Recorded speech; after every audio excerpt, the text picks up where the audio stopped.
अस्सलामु अलैकुम। उम्मीद आप सभी खैरियत से होंगे।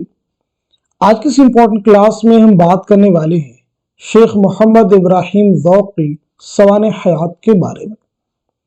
ये सेशन, ये क्लास आप सबके लिए बहुत ही इम्पोर्टेंट होने वाली है।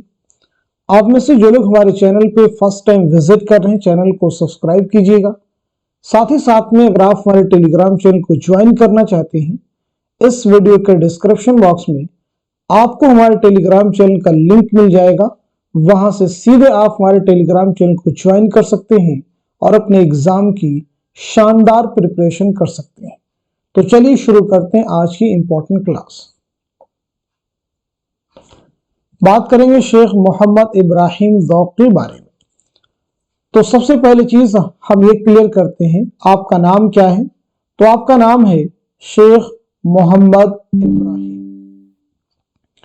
अगर बात की जाए आपका तखल्लुस क्या है, तो आपका तखल्लुस है ज़ौक़। आपकी पैदाइश कब हुई है? 1789 ईस्वी में दिल्ली में आपकी पैदाइश हुई है। वफात 1854 ईस्वी में दिल्ली ही में आपका इंतकाल हुआ है। अब यहाँ पे देखेंगे एक चीज कॉमन है, यानी आपकी जाए विलादत दिल्ली है और साथ ही साथ में जाए वफात भी आपकी दिल्ली है। आपके वालिद का नाम क्या है? तो वालिद का नाम है शेख मोहम्मद रमजान। ज़ौक़ की इब्तिदाई तालीम हाफिज गुलाम रसूल के मकतब में हुई। ज़ौक़ के पहले उस्ताद हाफिज गुलाम रसूल शायर भी थे और शौक़ तखल्लुस करते थे। इसी मुनासबत से ज़ौक़ तखल्लुस इख्तियार किया। शौक़ के बाद ज़ौक़ ने शाह नसीर देहलवी से मशवरे सुखन किया। बहादुर शाह जफर पहले शाह नशीर से मशवरे सुखन करते थे, उनके बाद ज़ौक़ से और ज़ौक़ के बाद गालिब से। यानी शेख मोहम्मद इब्राहिम ज़ौक़ बहादुर शाह जफर के भी उस्ताद थे। बहादुर शाह जफर ने तख्त नशीन होने के बाद ज़ौक़ को अपनी सल्तनत का मलिक-उश-शुअरा मुकर्रर किया। बकौल मोहम्मद हुसैन आज़ाद, ज़ौक़ ने 19 बरस की उम्र में एक कसीदा लिखा जिसमें तरह तरह की सनातों के साथ 18 शेर 18 जुबान में थे, जिसकी बिना पर अकबर शाह सानी ने ज़ौक़ को खाकानी हिंद का खिताब दिया। अब ये आपको प्रीवियस एग्जाम में क्वेश्चन मिल जाएगा कि खाकानी हिंद किसे कहा जाता है, तो जवाब हो जाएगा शेख मोहम्मद इब्राहिम ज़ौक़। ज़ौक़ कभी दिल्ली से बाहर नहीं गए, वह हमेशा बहादुर शाह जफर के दरबार से वाबस्ता रहे। अब ये लाइन भी आप सबके लिए इंपॉर्टेंट है। चलिए आगे बढ़ते हम लोग। ज़ौक़ की शोहरत सुनकर हैदराबाद के महाराजा चंदूलाल शादा ने ज़ौक़ को हैदराबाद बुलाया, लेकिन ज़ौक़ नहीं गए और ये जवाब दिया, गर्चे है मुल्क दक्कन में इन दिनों कद्र सुखन, कौन जाए ज़ौक़ पर दिल्ली की गलियां छोड़कर। ज़ौक़ और गालिब के दरमियान मुआसिराना चश्मक रही। ज़ौक़ ने मुख्तलिफ उलूम व फ़नून की इस्तिलाहात को बड़ी खूबी के साथ अपने कसायद में बरता है।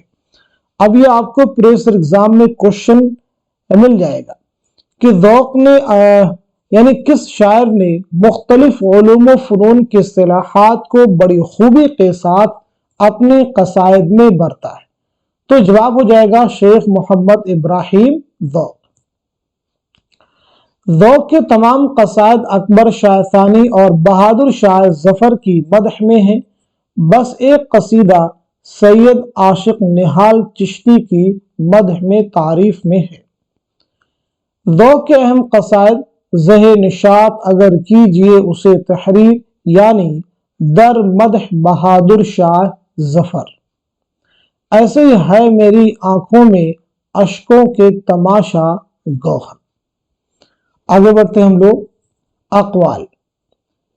अब जैसे आपको याद रखना है कि मोहम्मद हुसैन आज़ाद ने ज़ौक़ को उर्दू नज़्म का खातिम करार दिया। मोहम्मद हुसैन आज़ाद ने ज़ौक़ के मुतालिक लिखा है कि रंग सांवला चेचक के दाग बहुत थे, कहते थे कि 9 दफा चेचक निकली, मगर रंगत और दाग कुछ ऐसे मुनासिब और मौजू वाक़ई हुए कि चमकते थे और भले मालूम होते थे। अब ये जो कौल है आपको कई सारे एग्जाम में मिल जाएगा। नज़्म उर्दू की नक्काशी में मिर्जा मौसूफ यानी सौदा ने कसीदा पर दस्तकारी का हक अदा कर दिया।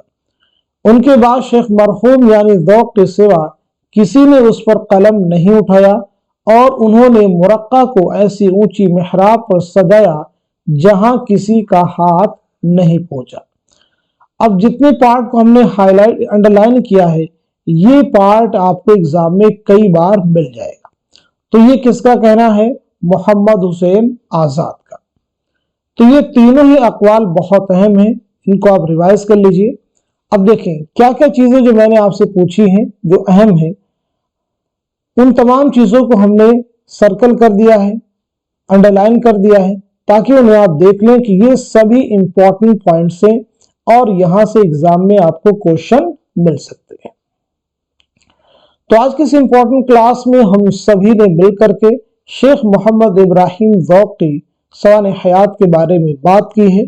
उम्मीद है कि ये सेशन, ये क्लास आप सबके लिए बहुत ही इंपॉर्टेंट होगा। आपके आने वाले एग्जाम में जरूर यहां से आपको मदद मिलेगी। तो आप सब लोग इस क्लास को खूब शेयर कीजिए ताकि दूसरे लोग भी इस क्लास से मुस्तफीद हो सके। और साथ ही साथ में ऐसे लोगों की बहुत बड़ी तादाद है जिन्हें हमारे चैनल के बारे में मालूमात हासिल नहीं है कि उर्दू का एक ऐसा चैनल जहां रेगुलर क्लासेस होती हैं और वहां पे हम अपनी तैयारी की प्रैक्टिस कर सकते हैं, क्वेश्चन आंसर होते हैं, थ्योरी क्लासेस भी होती हैं। तो इन तमाम चीजों को मद्देनजर रखते हुए एक बार मैं फिर आपसे कहूंगा, क्लास को जितना मुमकिन हो सके उतना ही शेयर कीजिए, चैनल की रीच को बढ़ाइए ताकि ज्यादा से ज्यादा लोग इससे फायदा उठा सके। तो आज के सेशन को यहीं तक रखते हैं, मिलते हैं अगली क्लास में। तब तक के लिए खुदा हाफिज, अपना ख्याल रखिएगा।